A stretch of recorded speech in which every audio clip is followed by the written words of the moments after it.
지금 그 리박스쿨 상황에 대해서 경찰에서 지금 수사 중입니까, 차관님? 네, 그렇게 알고 어떤 있습니다. 내용을 수사하고 있는지 아십니까? 지금 경찰 수사의 시작 단계는 댓글 공작으로 알고 있습니다. 네네. 구체적으로 진행된 상황에 대해서는 경찰 그 수사 과정이기 때문에 공유받지 않고 있습니다.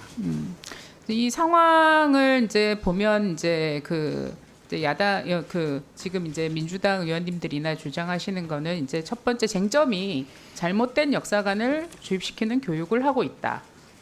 그다음에 두 번 그래서 이제 그게 그렇게 해서 그 교사들이 양성된 거에 대해서 굉장히 우려가 크다는 점이고, 두 번째는 이들이 댓글 공작을 했다. 이렇게 두 가지로 지금 압축되는 게 쟁점인 것 같습니다. 근데 첫 번째 사항에 대해서 뭐 자체적으로 뭐 본인들이 어떤 역사관을 가지고 역사 교육을 했는지 우리가 전체적으로 다 파악하지는 못하는 상황이고, 그런데 그것이 학교 현장에서 그러한 역사 교육이 이루어졌습니까? 이따가 뭐 차근차근 질문을 주시면 하나씩 답변을 드리겠습니다만은 리박스쿨이라는 곳이 구체적인 이름을 가지고 교육 그 넓음 학교랑 연결되지 않은 것으로 현재까지는 파악을 하고 있습니다. 거기에서 양성된 교사들이 했던 프로그램 내용은 무엇입니까? 지금 현재 이제 리박스쿨로 출발한다고 생각되는 넓음 교육 연구회를 통해서 프로그램이 제공된 두 개의 프로그램은 과학 프로그램하고 예술 프로그램입니다.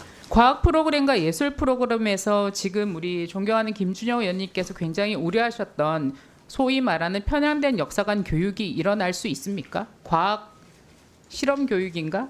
그리고 예술 프로그램 교육에서요? 네, 1차적으로 저희가 이제 그 사안 조사를 진행을 하고 있습니다. 그러니까 서울 교대를 시작으로 해서 운영 기관으로 10개 학교에 대한 현장 조사를 시행했는데, 그 과정에서는 지금 과학 프로그램과 예술 프로그램에 대한 교육이 이루어진 것으로 현재까지는 확인을 하고 있습니다. 정확한 과목명이 뭔가요?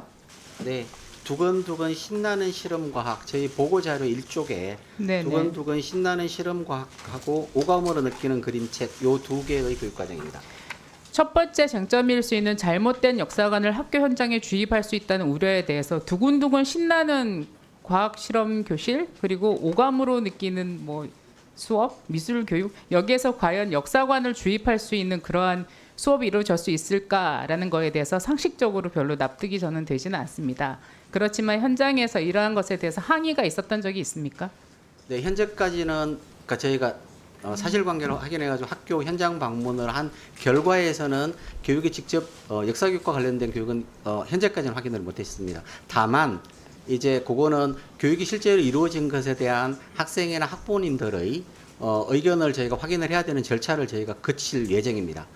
학부모님들부터 문제 제기나 항의가 있었던 적이 있습니까? 현재까지는 없습니다. 네, 알겠습니다. 두근두근 실험과학이나 오감 미술 교육에서 과연 잘못되고 편향된 그러한 어마어마한 역사 교육이 있었는지에 대해서는 국민 여러분들께서 판단해 주시기를 바랍니다. 그다음에 두 번째 쟁점이 댓글 공작 쟁점인데요. 이 댓글 공작 쟁점이라면 왜 이 부분에 대해서 저는 한편으로는 교육위에서만 이것을 다루는가 좀 의심스럽습니다. 그리고 댓글 공작 문제가 있었다면 이것은 선거에 영향을 미치나 안 미치나, 정치적 영향을 미치나 안 미치냐의 문제인데, 이거는 교육부에 제가 물어볼 수 있는 내용은 아닌 것 같고요. 이거는 사실은 행안위에서 다뤄져야 할 내용인 것 같고, 행안위하고 합동으로 저희가 이것에 대해서 현안질을 했어야 되는 게 아닌가 하는 생각이 듭니다. 그리고 댓글 공작 부분에 대해서는 여러 가지 언론에 여러 가지 얘기가 나오는데 과연 얼마만큼의 규모인지는 잘 모르겠고, 오히려 댓글 공작 부분에 대해서 국민들의 의구심이 더 클 것 같고요. 그렇다면 여기에 대해서 전문가의 의견을 들어보는 게 저는 맞을 것 같습니다. 다음에 기회가 있다면 저는 김경수 전 경남지사께서 출석하셔서 댓글 공작의 전문가 아니시겠습니까? 그래서 전문가로서의 견해를 한번 청취해 보는 것이 마땅치 않다, 저는 그렇게 생각합니다. 두 번째 질문 드리겠습니다. 지금 사실 리박스쿨 문제는 여러 가지 자체적으로 했던 여러 가지 프로그램 가지고 문제가 되고 있는 거고, 이것이 과연 정부와 관련이 있었느냐, 교육 현장과 관련이 있었느냐 하는 거에 대해서는 뚜렷한 정황은 나타나지 않는 것 같습니다. 거기에 대해서 수사 결과를 바라보고 저희가 다시 문제 제기를 해야 될 부분이라고 생각합니다.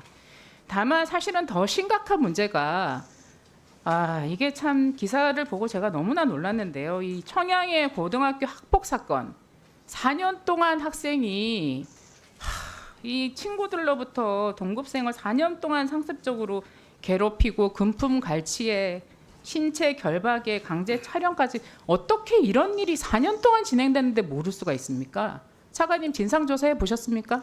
네, 지금 저희가 사안을 언론에 보도된 이후에 바로 교육청하고 협력해가지고 진행 상황을 저희가 점검을 하고 있습니다.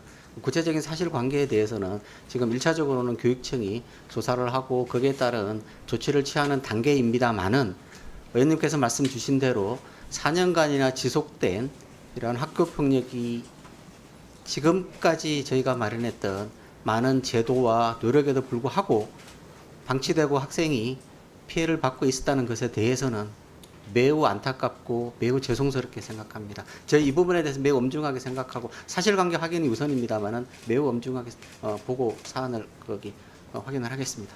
저는 물론 대통령 선거가 진행되면서 저희가 각 당이 선거에 매진하느라 여러 가지 현안을 살피지 못했던 부분에 대해서 굉장히 책임을 통감하고 저도 송구스럽고 죄송하게 생각합니다. 이 청양고교 학폭 사건이라든지 최근에 또 제주도 그 선생님께서 생을 마감한 사건이 있었는데 저는 우리 대선 이후에 교육위가 리박스쿨 가지고 이렇게 현안 질의하자고 할 게 아니라 청양고등학교 학폭 사건, 제주도 선생님 사건, 저는 이런 문제를 가지고 현안 질의를 했어야 된다고 생각합니다. 주객이 전도되고 선우가 바뀌었다고 생각합니다. 그 점에 대해서 위원장님께서는 굉장히 유감을 표하고